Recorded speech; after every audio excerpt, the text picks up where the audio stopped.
Buenas tardes, esto es Piensa Prensa y estamos hoy día nuevamente con un amigo de allá de la casa, Luis Mesina Marín, profesor y vocero de No Más FP. Luis, hola. Hola, muchas gracias por la invitación. Y gracias a ti por venir siempre que te necesitamos, yo diría casi, ya ni siquiera llamamos. Sí, bueno, el tema del anuncio de las alzas de la tarifa eléctrica es bastante grave, toda vez que la población chilena está enfrentando una situación crítica. La gran mayoría de hombres y mujeres de este país, hay que decirlo claramente, el 50% de los trabajadores, lo que constituye la fuerza de trabajo que está hoy día ocupada, gana alrededor de 500.000 pesos. Esos son datos del INE, no son datos nuestros. Y un 75% de la población que está ocupada gana menos de 700.000 pesos. Es decir, estamos frente a un país donde el nivel de precariedad de la gran mayoría de los chilenos es tremendamente vergonzosa. Es vergonzoso que un país que muestra indicadores al resto de los países de América Latina, de la cual muchos gobernantes y los actuales gobernantes se ufanan ante estos indicadores, muestren este nivel de desigualdad que tiene nuestro país. Creo que hay que partir señalando el tema del ingreso. Mira, un dato que me parece relevante a mí señalar para quienes nos escuchan. Todo esto con beneficio de inventario, es decir, que la gente lo compruebe, lo corrobore, porque estamos acostumbrados también en los medios, y por eso agradezco que nos inviten a este programa permanentemente, estamos acostumbrados a que en la televisión aparezcan sujetos que entregan información cuya fuente es absolutamente dudosa. Entonces quiero decir algunas cosas que me parecen relevantes. Es bueno que sepan que Chile, este país, el 1% acumula el 49,8% del total de la riqueza. Chile. ¿Quién le sigue? Brasil, con un 48,7%, luego viene México con un 47,9%. Es decir, Chile es el campeón de América. Tenemos una concentración del ingreso peor que la que tiene Estados Unidos. O sea, Chile superó a Brasil y superó a México, países con una profunda desigualdad. La diferencia, y creo que esto es relevante para quienes nos escuchan, es que Chile se ha ufanado de ser un país exitoso por todos los gobernantes después del año 90 a la fecha, hasta hoy día, que resulta incluso a veces indignante escuchar particularmente a los ministros de Hacienda y al séquito de políticos de segunda y tercera categoría que aplauden prácticamente todas las políticas públicas de este país sin detenerse a cuestionar algunas políticas públicas que son francamente regresivas. Entonces, en ese contexto, en el contexto de que la gran mayoría, es decir, la mitad gana 500.000 pesos y un 75% gana menos de 700.000 pesos, se pretenda subir las tarifas eléctricas que parten en un 30%, pero pueden llegar en algunas comunas a superar el 60%. Se da la paradoja que justo se da en un momento en que el ingreso mínimo sube 40.000 pesos, sube a 500.000 pesos brutos, porque en términos netos un poco más de 406.000 pesos. Eso es lo que está recibiendo la ciudadanía. Un hogar con 3 personas queda bajo la línea de la pobreza con ese ingreso. Y estar bajo la línea de la pobreza es no tener ingresos suficientes para atender las contingencias derivadas de los estados de necesidad. Entiéndase, alimentación, vestuario, electricidad, que es tan fundamental. Con el agravante de que sectores, comillas, medios, llamados sectores medios, que vienen en los departamentos en los últimos 5 años, todo esto usan más electricidad que los departamentos antiguos, porque toda la instalación de calentamiento del agua, las cocinas son todas eléctricas. Entonces, imaginemos nosotros el impacto que tiene para aquellas familias que no puedan atender estos aumentos de la electricidad. Y un dato que también me parece relevante dar a conocer acá, según datos que publicó Fundación Sol esta semana, entre el año 2019 y el 2023, es decir, hace poco, la utilidad para los controladores de Enel Generaciones Chile creció un 99,1%. Eso es una brutalidad. 99,1%, es decir, duplicaron las utilidades. El 2023, la utilidad superó los 505.000 millones de pesos, es decir, un ROE. El ROE, para quienes nos escuchan, significa la rentabilidad sobre el capital invertido. Para decirlo en términos más simples, el beneficio neto que obtiene la empresa. ¿Cuánto fueron esas ganancias? 1.386 millones diarios. 1.386 millones diarios. Entonces uno se pregunta con absoluta legitimidad, ¿por qué este gobierno compra el discurso que la derecha de manera vergonzosa, insolente, instala en este país. Esta suerte de pontificación que han salido algunos políticos, digo los progresistas, ojo, porque la derecha que diga eso es consustancial a su inmoralidad. La derecha siempre ha sido inmoral, pero que algunos sectores progresistas digan, bueno, las deudas hay que pagarlas en algún momento. O sea, llega el momento de pagarlas, pero ¿por qué tendría que pagar la gente más pobre de este país, que sufrió en pandemia, que perdieron los salarios? Mucha gente perdió los salarios durante la pandemia, que estuvimos confinados en nuestros hogares, pero además estas empresas estuvimos en la pandemia, seguían ganando dinero. ¿No parece razonable que los políticos de este país se pregunten la necesidad urgente de nacionalizar estas empresas, renacionalizarlas? ¿Por qué los políticos, insisto, comillas, de izquierda, no se plantean un anuncio para que la ciudadanía empiece a pensar? ¿Por qué estos servicios tan, yo diría, estratégicos para la subsistencia de un Estado no están en manos del Estado? Y lo digo no con el afán de reeditar un discurso que parece a veces en este país vedado, porque en Chile efectivamente los discursos respecto a materias importantes están vedadas, pero miremos Francia, miremos el Reino Unido, miremos Alemania, miremos Estados Unidos, países donde los servicios básicos están en manos del Estado, son públicos, no son servicios que están en manos privadas. ¿Qué más claro que la electricidad, que es una cuestión, yo diría un bien casi de primera necesidad junto con el agua? Piensen ustedes que usamos los celulares, imagínate qué significaría la catástrofe en un país que se cortara la electricidad hoy día. O sea, hace 30 años se cortaba la luz y era grave, pero hoy día es gravísimo. O sea, prácticamente quedamos incomunicados a las 24 horas y no tenemos cómo cargar los instrumentos de comunicación que son los celulares. Entonces, ¿quién va a pagar las consecuencias? El pueblo pobre, la gente pobre. Entonces parece razonable que un gobierno que llegó con un discurso progresista se plantea este tema, condonar. Y lo decimos claramente, mira, cuando se produce el fallo de la Corte Suprema respecto de la deuda de estos timadores, de estos estafadores como son las ISAPRES contra la gran mayoría de los chilenos, de más de 3,5 millones, corrieron los políticos de izquierda y de derecha, corrieron a promulgar una ley corta. ¿Para qué? Para salvar a la ISAPRES. ¿Cuánto era la deuda? La deuda, según los intereses, llegaba a 4.500 millones de dólares. Con todas las negociaciones llegó a 1.600. Finalmente pagaron menos de 1.400. ¿En cuántos años? 13 años. 13 años. ¿Quién les dio este beneficio? Todos los políticos. Hay que ver cómo votaron los políticos. Particularmente, insisto, hay que revisar cómo votó la izquierda, ¿no? Esta pseudo izquierda, para salvar a la ISAPRES. ¿Es legítimo entonces que nosotros, hoy día, nos planteemos que frente a una crisis son 6.500 millones de dólares según lo que ha publicado el gobierno, los que se le deben? Parece legítimo entonces, nosotros como Confederación de Sindicatos Bancarios estamos planteando que se condone la deuda a todos los trabajadores que tienen ingresos igual al ingreso mínimo, es decir, 500.000 pesos. Y que se dé un plazo a los sectores medios para que en 15 años puedan servir esta deuda.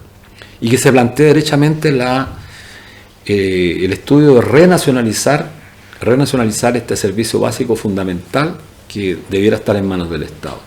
Eso es lo fundamental. Porque parece un contrasentido que el ingreso mínimo suba a 500.000 pesos y por otro lado estemos destinando una fracción importante del ingreso nuevo que nos va a llegar a tener que servir la deuda de la electricidad. Luis, tú comentas cosas puntuales, ¿no? Países que nosotros miramos con, digamos, admiración, podríamos decir, que llamamos desarrollados, tienen resuelto esto. ¿Por qué no se hace acá? Bueno, yo creo que Chile está acá. Chile es un error, ¿eh? Yo siempre lo he dicho. Chile igual error. Chile es un país, y desgraciadamente en nuestra hermosa cordillera que ahora se muestra majestuosa frente a todos nosotros por la naturaleza misma, nos tiene bastante aislados, ¿eh? La cordillera nos aísla del mundo, no nos permite mirar cómo el acontecer de otros países se desarrolla. Entonces estamos aislados de verdad, culturalmente, comunicacionalmente. Esto no es una metáfora, ¿eh? Estamos realmente aislados. Porque uno cruza la frontera y Argentina es otro país, a pesar de toda la crisis que tiene Argentina, con un gobierno francamente esquizofrénico, un gobierno que da vergüenza a nuestra América Latina, pero a pesar de todo los argentinos siguen combatiendo, siguen luchando. Lo mismo pasa en Uruguay y en el resto de los países de América Latina. Chile es un error por lo siguiente, porque tenemos una casta política que es capaz de llegar a acuerdos cuando se trata de salvar a los grandes capitalistas de este país, y lo viene haciendo hace 40 años de manera sostenida. En los últimos 34 años ha sido brutal el nivel de acuerdo que tiene para enfrentar cualquier cuestionamiento que haya al Estado. Lo vimos con el estallido, que ya vamos a cumplir 5 años, y que en realidad uno ve que las demandas que el pueblo levantó con tanta fuerza en octubre del 2019 están absolutamente vigentes. Y digo las fundamentales: salud, pensión, educación, vivienda. Las más importantes. Lejos de mejorarse, se han empeorado. El caso de la salud es brutal, pero el caso de las pensiones es dramático. Y así seguimos. Entonces, ¿por qué se produce esto? Porque hay un acuerdo. Lo que ciúticamente decimos el establishment, es decir, la élite política que dirige este país desde izquierda a la derecha. Hay excepciones, por supuesto. Hay excepciones, qué duda cabe, pero no muchas. Porque lo vemos, por ejemplo, con el caso de Daniel Jadwe. ¿Cuántos políticos han alzado su voz no para simpatizar con Daniel Jadwe, sino que para exigir que el tratamiento de la justicia sea pareja? Que esta prisión que se le ha denegado, la prisión domiciliaria, todos los mecanismos que ha solicitado la defensa, no operan de la misma manera. ¿Cuántos políticos han visto ustedes, los que están escuchando? ¿Cuántos? Salvo algunos militantes del Partido Comunista, salvo algunos diputados del Partido Comunista, han solidarizado con Jadwe, porque otros militantes del Partido Comunista, congresistas, han guardado un silencio que es francamente aterrador. Entonces, estamos en este país con esa peculiaridad, con esa particularidad que es propio de nuestro país, o sea, políticos cobardes, sin convicción para salir a combatir a la derecha, oportunistas, pero yo diría a grado sumo, y en consecuencia creo que eso es lo que nos tiene, por lo menos desde nuestro sector, consideramos en una situación que es precaria. O sea, ¿cómo se puede explicar que nosotros, después de la AFP, la ISAPRE son la segunda institución que goza del mayor descrédito en este país? Porque han ganado dinero durante 30 años de manera, yo diría, grosera. ¿Cómo es posible que un gobierno progresista llegue a un acuerdo con la derecha para salvarla? ¿Cuándo es el momento más oportuno para abrir el debate sobre la necesidad de instalar en este país salud pública, como existe en el Reino Unido, como existe en Francia? Y saco a colación el Reino Unido porque cuando Johnson cayó enfermo, me recuerdo muy bien, salió después de la pandemia y dijo: lo importante es la sanidad británica, que es pública. Lo mismo dijo Macron. O sea, la gente de derecha en esos países defiende la salud pública, la sanidad pública.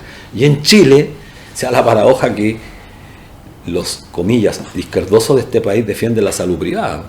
Entonces, esa es la respuesta que te puedo dar yo. Un país que tiene desgraciadamente una casta política que es incapaz de enfrentar los grandes temas. No tenemos dirigentes de peso que instalen, independiente del resultado que se obtenga, porque es un tema ético, debates de la importancia de lo público respecto a lo privado. Entonces Chile es un país privatizado en todas las áreas de la sociedad, en todas las áreas de la economía. En las comunicaciones estamos privatizados, absolutamente. Televisión Nacional, un canal público, pero cumple un rol privado.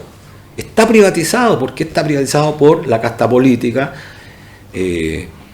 Bueno, está el retorno de la concertación, hay que decirlo claramente. Ustedes no sé si están al tanto de que antes de ayer se nombró el nuevo, me salgo un poco del tema, pero creo que es pertinente hacerlo, esta digresión, el nuevo director de Impuestos Internos, padrastro de Felipe Cas, por si no lo sabían. Oye, eso está súper interesante. Vamos a hacer una pausa y a la vuelta vamos a profundizar en eso porque perfecto, la gente necesita información. Esto es Piensa. Me parece.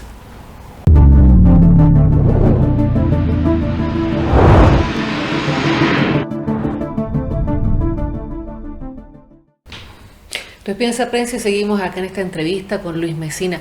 Luis, tú dijiste que era una disgregación, pero nos pareció súper importante. Tú hablaste de que había un nuevo director en el Servicio de Impuestos Internos y lo nombras porque hay algún tipo de relación interesante. ¿Qué querías decir? No, bueno, sí, en realidad fue una digresión respecto a lo que estaba comentando, pero se anunció que Hernán Frigolet, que era el actual director del Servicio de Impuestos Internos, después de una negociación muy secreta, entiendo, entre el ministro de Hacienda, Frigolet, se llegó al acuerdo de nombrar como nuevo director del Servicio de Impuestos Internos a Javier Echeverri. Él fue director casi por 12 años bajo el gobierno de Ricardo Lagos y tuvo un reconocimiento de parte de los sectores, yo diría, políticos de la época que modernizó el servicio. Eso es lo que se le reconoce. Sin embargo, hay que decir otras cosas respecto a este señor. Él es el padrastro de Felipe Kast. No es menor este parentesco, pero además es un hombre abiertamente de derecha. Fue miembro de la Concertación y lo digo porque justamente es lo que señalé hace algún rato atrás, todo con beneficio de inventario, es decir, que la gente corrobore lo que uno dice. Creo que es importante, particularmente en los medios alternativos como esto, que los invitados hablen con la verdad. Entonces creo que es importante eso. En su oportunidad, cuando era candidato Alejandro Guiller, él llamó derechamente en los medios, y es cosa que lo googleen, a votar en contra de Alejandro Guiller. Es decir, un hombre de la Concertación en contra de la Concertación porque más bien estaban con Piñera. Son esta gente del PPD que es abiertamente de derecha, partidario del modelo, partidario de un Estado subsidiario, incluso partidario de que el Estado vaya cada vez más retrocediendo respecto a la garantía de ciertos derechos fundamentales, que es lo que reclama la ciudadanía. Entonces parece raro este nombramiento, pero no es tan raro porque solamente puedo anunciarlo en términos generales.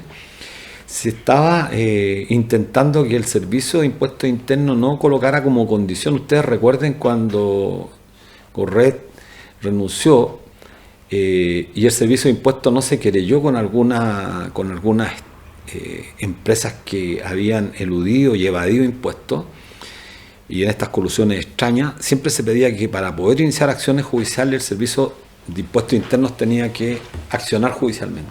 Bueno, se estaba tratando de evitar esta norma y se comenta que justamente Echegaray vendría a darle garantía a la derecha de este país para que no se mueva nada y todo permanezca tal cual está, y finalmente Impuestos Internos, frente a las grandes evasiones y ilusiones que hay en este país de los corruptos de siempre, sigan, digamos, gozando del beneficio con el que han gozado en los últimos años. Eso es lo único que puedo decir respecto a este cambio, pero solamente para quienes escuchan este programa. O sea, la Concertación está en gloria y majestad. Ellos levantaron un candidato contra Boric, contra Jadwe. No hay que perder. Nosotros somos los chilenos, yo creo que cuando me hiciste la pregunta, yo creo que esa es una de las características de los chilenos, nos olvidamos mucho, muy rápido. Hace 5 años estuvimos en las calles desde Arica a Magallanes exigiendo derechos. 5 años, o sea, un segundo en la historia de la humanidad. Y ocurre que nos olvidamos. Pero hace menos tiempo, hace 2 años, un poquito más de 2 años, la Concertación, la nueva mayoría o la Concertación moderna, tenía un candidato distinto. Tenía una candidata distinta frente a Boric. Y como dijo Hugo Gutiérrez, perdieron pero ganaron. Y ocurre que hoy día que los ministerios más importantes, el del Interior, el de Hacienda, Relaciones Exteriores, son todos miembros de la Concertación, la misma que se repudió en el estallido, en la revuelta de octubre. Entonces parece un contrasentido, y por eso quizás nuestro pueblo, los trabajadores, las trabajadoras se cansaron de alguna forma y no creen. Y cuando la gente entra en estos estados de no tener convicción, que pierde la esperanza, se producen estos vacíos, que la gente no salga a las calles, por ejemplo, a repudiar este anuncio de alza de las tarifas eléctricas. Es un síntoma de que estamos en un estado complejo. Pero yo tengo mucha confianza que esto lo vamos a revertir pronto, porque Chile sufrimos el 73 un golpe de Estado, nos paramos los 10 años del golpe de Estado, la Concertación no estuvo adormecida un buen tiempo, pero veamos qué pasó para el estallido. Entonces no hay creo mal que dure 100 años. No, por supuesto. Yo creo que los chilenos y chilenas hemos aprendido también. Y como hay elecciones el próximo año, creo que han aprendido lo suficiente como para no repetir este mensaje del mal menor. Votemos siempre por... Creo que el mal menor, yo creo que ya topó techo en este país. Luis, en este contexto, nos recuerdas, 5 años atrás, estallido, revuelta, como le queramos llamar o ver, pero pasó algo profundo y una de las consignas tenía que ver con no solamente jubilación, sino que lo social. ¿Dónde está nuestro respaldo social? ¿Dónde están nuestras garantías? ¿Cómo va eso hoy día?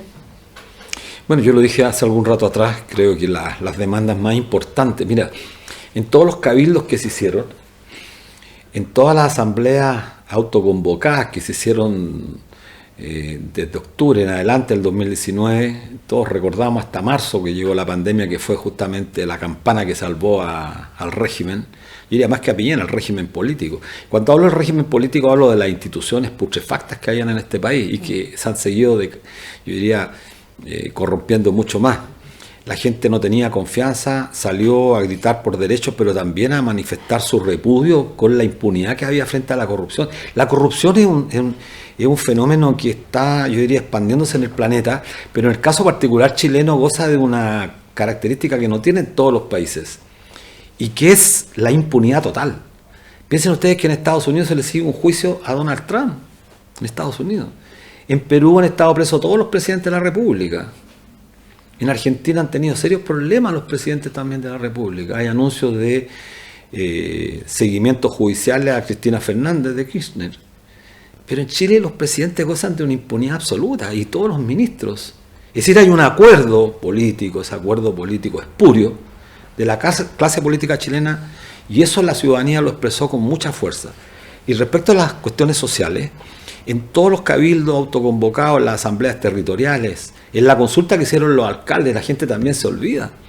Hubo una consulta que muchos municipios hicieron en el país justo en medio de la revuelta. ¿Qué dijo la comunidad? ¿Qué dijo la sociedad? La primera demanda era pensiones, la segunda salud y la tercera educación. Siempre, invariablemente.